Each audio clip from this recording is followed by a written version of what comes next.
Assalamualaikum warahmatullahi wabarakatuh. Perkenalkan, nama saya Humaira dengan NIM 230802008.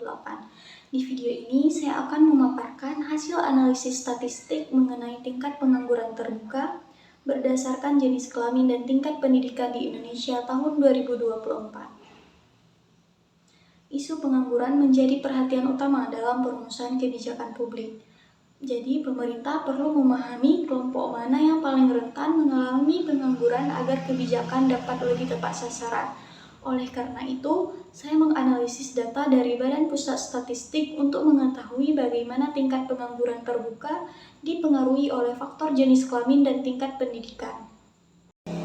Data yang digunakan berasal dari Badan Pusat Statistik tahun 2024. Saya melakukan analisis menggunakan aplikasi JASP dengan beberapa pendekatan.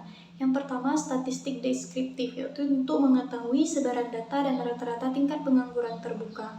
Yang kedua, UJT atau Independent Sample Test, untuk menguji perbedaan TPT antara laki-laki dan perempuan.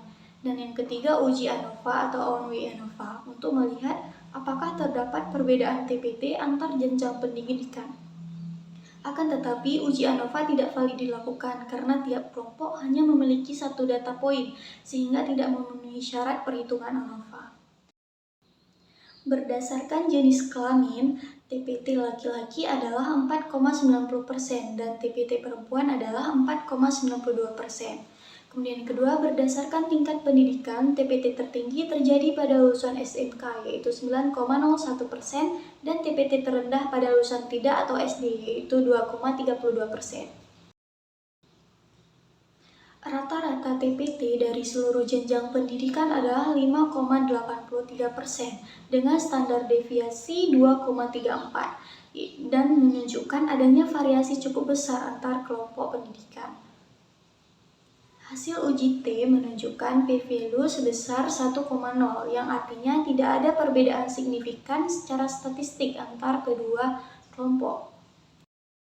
Berdasarkan analisis tersebut, saya menyarankan pemerintah perlu mengevaluasi kurikulum SMK agar lebih sesuai dengan kebutuhan dunia kerja. Kemudian program magang dan pelatihan berbasis industri perlu diperluas untuk menjembatani lulusan SMK ke pasar kerja. Dan yang terakhir yaitu kebijakan ketenagakerjaan yang lebih responsif gender meskipun tingkat pengangguran terbuka antara pria dan wanita secara umum setara. Demikian hasil analisis yang saya lakukan mengenai pengangguran terbuka berdasarkan jenis kelamin dan pendidikan. Terima kasih. Wassalamualaikum warahmatullahi wabarakatuh.